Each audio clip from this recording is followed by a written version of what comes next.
Olá pessoal, sejam bem-vindos ao meu canal e hoje eu vou falar como eu faço para avaliar uma política pública, tá? Mas eu não vou focar aqui na publicação de um artigo científico, tá? Eu vou focar num evento prático, quer dizer, como é que eu faço fui procurado por um governante, como é que eu faço para dar uma resposta do qual foi o impacto dessa política pública.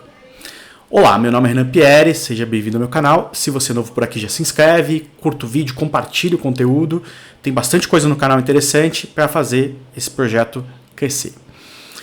Bom, eu já trabalho com pesquisa acadêmica, tá? E trabalho também com consultorias, com assessorias para avaliar políticas públicas. Essa é a minha área de formação, minha principal área de estudo. Como é que eu faço para avaliar uma política que chegou para mim, para avaliar? Já fiz várias vezes isso, tá? Já avaliei política de saneamento, né, de construções de obras de saneamento em São Paulo. Já avaliei política de programa de alfabetização do governo federal. Já avaliei introdução de computadores em escolas. Já avaliei um projeto social também, focado em esportes, já avaliei material didático em escolas, enfim, cada intervenção vai ter uma história diferente, tá? Mas o primeiro ponto é você tentar entender qual é de fato o objetivo de quem está te chamando, te contratando, tá? Não no sentido objetivo fim da pessoa, mas tentar entender quais são as variáveis que interessam nesse processo. Entenda, uma política pública pode ter muitos impactos diferentes. Se você está falando de um programa educacional, por exemplo, né, você quer que os alunos aprendam mais. Tá? Então, por exemplo, material didático inovador na escola. Os alunos têm que aprender mais a disciplina. Mas talvez você tenha outros impactos, né? Como, por exemplo, o aluno ter uma autoestima melhor porque ele está mais confiante, está mais feliz dentro da escola. Empolgação, né? Comprometimento dos alunos também é algo interessante, o próprio convívio deles, habilidades socioemocionais, tudo isso pode ser resultado de uma política educacional. Quando eu falo de uma política de saneamento, né? Você constrói lá uma obra para evitar enchentes, então as pessoas podem se locomover mais rápido para chegar no emprego, ou elas podem ter menos doenças, né? Diminuir o óbitos, ou elas podem, até por se locomover mais rápido, elas podem ganhar mais dinheiro, trabalhar mais horas, né? Viajar menos tempo, então trabalhar mais horas. Ou pode ter mais negócios crescendo no bairro onde teve a obra. Enfim, você tem uma série de resultados.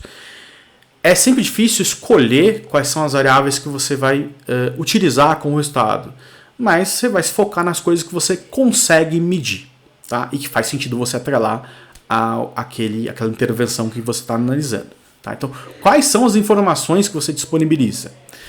Você vai poder coletar informações, tá? Tem um dilema aqui. Tá? Você sempre pode perguntar para a população as coisas. Eu já fiz pesquisas em que a gente perguntava o que as pessoas achavam do serviço ou da obra. Mas você está trabalhando com percepção, que pode ser muito diferente dos resultados de fato. Me explico. Quero ver o impacto econômico de uma obra que diminui enchente. Tá. Eu posso olhar quantos empregos foram criados na região, é uma resposta objetiva, ou eu posso olhar o que as pessoas acharam. Melhorou a economia? Né? Você acha que dá para ganhar mais dinheiro agora no comércio? Não sei. Tá? Então, percepção e resultados são coisas bastante distintas. Segundo ponto, você tem que achar um grupo de controle. Tá? E isso é a parte mais técnica, mais científica e mais difícil de fazer uma avaliação de impacto. Mas ela é fundamental. Por quê? Porque se eu não tiver um grupo de controle, eu só vou comparar o antes e depois de alguma coisa. Então vamos supor que eu estou querendo olhar uma política de treinamento de mão de obra. E aí eu pego as pessoas que participaram, olho o antes e o depois delas, para ver o quanto aumentou o salário. Suponho que o salário aumentou 10%. Aí eu falo, nossa, olha só que maravilha esse meu programa. Eu pego ali um ano antes delas entrarem no projeto, elas ganhavam R$1.000 por mês, agora elas ganham 1.100 um ano depois de terminarem o treinamento. Maravilha. Mas tem um problema. Né? Você tem outros fatores que podem ter influenciado nesse impacto.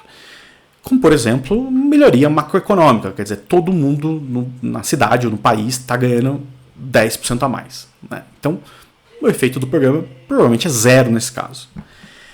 Você separar o que é a tua intervenção de outros fatores depende de um bom desenho, de um bom grupo de controle. Tá? Em geral, o que é um desenho de um bom grupo de controle? Então, pessoas parecidas, se a intervenção for no nível do indivíduo, né? Pessoas parecidas. Parecidas em que sentido? Sei lá, idade, origem social, região que mora, tudo que for possível, desde que você tenha convicção de que essas pessoas não tenham sido afetadas indiretamente pelo programa. Vou dar um exemplo de novo da obra de enchente. Você fez uma obra ali para melhorar a enchente, então melhorou o trânsito na região. Beleza.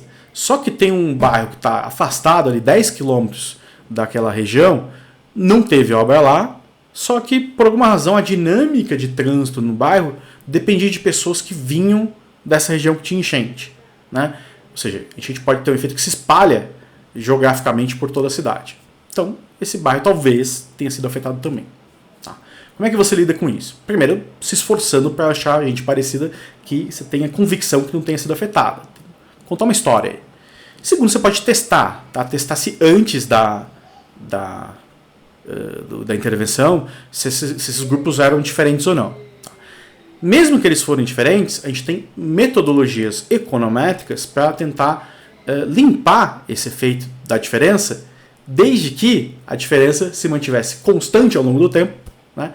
Exceto pela intervenção. Ou seja, desde que a única diferença entre as duas regiões, nesse caso, tenha sido a intervenção. Aí você pode aplicar um modelo de diferenças, por exemplo, que vai limpar a mudança da diferença entre as regiões em termos de tempo de deslocamento ou tempo de renda.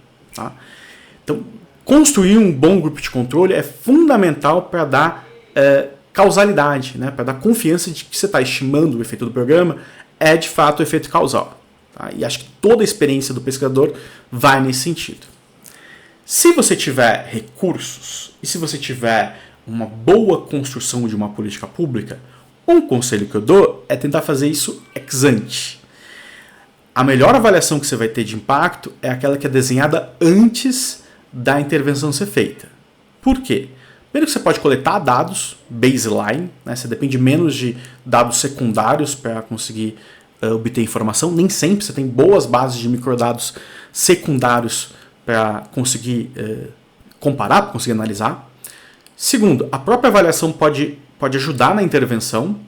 Tá? Eu já avaliei política pública que a gente percebeu que ela teria um impacto muito maior se um ajuste pequeno fosse feito ali, que reduziria custos, tá? E permitiria que a política acontecesse por muitos anos. E também você pode ter um piloto. Tá? Ter um piloto é uma coisa ainda rara no Brasil, mas que é muito importante se você conseguir. Por quê? Porque economiza dinheiro.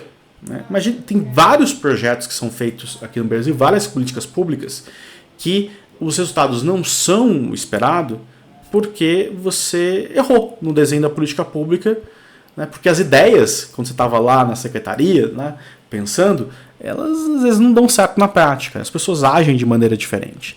Você conserta isso com um piloto, faz um projeto pequeno, monta um grupo de tratado de controle, por exemplo, você vai fazer expandir ali, construir novas creches, quer saber o impacto disso sobre a saúde e o desenvolvimento das crianças. Pega lá, tem fila de creche em muitas cidades. Então pega ali pessoas que vão ter vaga na creche, pessoas que não vão ter vaga e acompanha essas crianças por um tempo, um ano, não sei. Né? Testa, vê o impacto, né? Vê o quanto isso afetou, desde que seja uma coisa ética a ser feita. Talvez o exemplo da creche já não seja, se você tiver recursos para todo mundo. Tá? Mas em casos que você não tem recursos para todo mundo, você não vai conseguir dar a creche para todo mundo, então já usa isso para testar o desenho da creche.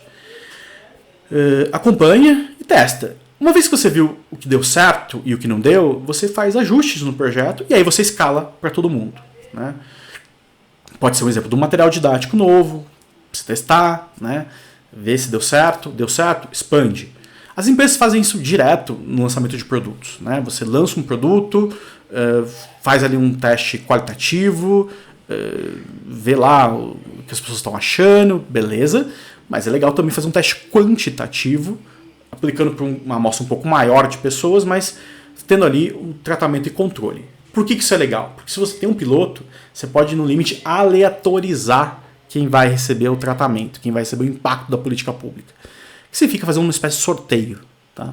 Se o sorteio for feito sem nenhuma intervenção externa relevante, você consegue garantir mais que o que você está estimando como efeito do programa é de fato efeito causal. Tá? Renan, montei o grupo de controle, coletei os dados, estimei, cheguei à conclusão lá da política pública, ela impacta em 10% a renda do indivíduo. Maravilha. Tenho confiança no resultado. O que eu faço com isso? Uma coisa que eu acho legal fazer é você transformar essa informação em algo útil para o policymaker, né? Que aí entra o caso de publicidade mesmo do projeto. Que é você tentar fazer uma análise de retorno econômico. O que é fazer retorno econômico? É pegar esse impacto que teve, criar um fluxo no caso da renda, né? Quanto isso gerou mais de renda ao longo do tempo para as pessoas, trazer valor presente e comparar com os custos do projeto. Você consegue estimar uma TIR, uma taxa interna de retorno do projeto, mesmo que o impacto seja social. Quer dizer, quando você constrói um shopping center, a TIR do projeto é calculado como fluxo de renda que o shopping center vai ter para a construtora, né? Para quem está administrando. No caso de um projeto social, uma escola, por exemplo, você colocou lá o material didático, o aluno aprendeu mais. O que a literatura diz sobre o quanto isso significa de renda? A gente tem literatura para todo esse tipo de coisa. Alunos que aprendem X% a mais do que a média têm um aumento de salário de 15% ao ano, ou de 5% ao ano. Tá. Pega esse valor, monetiza isso, monta um fluxo e traz a valor presente. Então esse é o impacto social que você está medindo. Compara com o custo, cria uma taxa interna de retorno. Vai ter dois objetivos aqui. Um é funcionar de publicidade. Eu acho justo o policymaker, o governador, o prefeito, o secretário, que fez uma boa política pública, uma política pública com custo-efetividade, ele ser premiado com isso, tendo mais votos, né, tendo mais apoio político. As boas práticas têm que ser divulgadas. Tá? O segundo é você comparar os projetos. No mundo ideal, a gente vai chegar num dia, eu espero, que uma parte dos grandes projetos sejam avaliados. E cada um vai ter sua taxa interna de retorno a ser estimada. Né? Imagina que a gente fez vários pilotos para resolver um problema. Né? Então você quer melhorar o aprendizado dos alunos. Então você vai lá, colocou material didático, ou treinar professores, ou melhorar a infraestrutura. Isso eu só posso escolher uma dessas coisas para fazer. Fiz um piloto para cada um, estimei uma TIR para cada um. Qual é o que tem a maior taxa interna de retorno? É material didático, ou é treinamento de professor, que geralmente é a verdade. Bom, então vou focar nesse. Eu vou escalar esse primeiro. Uma vez que eu tenha mais renda, que eu melhorei a economia do município ou da região, eu vou lá e foco nos demais. Ou eu faço ajuste no desenho dos demais para que eles também tenham um impacto maior. Né? Então é uma ferramenta de decisão muito importante. Veja, o Brasil é um país pobre, mas tem várias políticas públicas que a gente gasta muito dinheiro e tem baixíssimo retorno, comparado a outros países que gastam a mesma coisa e conseguem ter um retorno melhor. Educação é uma delas. Tá? A gente gasta relativamente, não muito, né, mas em relação ao nosso PIB a gente gasta bastante, e mesmo por aluno a gente gasta mais que outros países da América do Sul que têm um desempenho melhor que a gente. Tá? Então é sempre possível melhorar, trazendo mais eficiência e transparência para a política pública. Quando você divulga esses resultados, você está fazendo accountability, para usar um termo do inglês, que é dando informação para a população, também julgar, né? Também analisar no voto o que ela quer. Ela está gostando desses projetos ou ela quer alguma outra coisa. Então, faz parte também de uma gestão mais transparente você divulgar esses resultados. Tá certo? Bom, o que você achou disso? Compartilha o vídeo com quem você acha que vai se interessar. Deixe seu comentário aqui embaixo sobre uma política pública que foi avaliada ou que deveria ser avaliada, que você acha que deveria ter sua gestão repensada ou não. Tá bom? Meu nome é Renan Pierre, fico por aqui e até mais.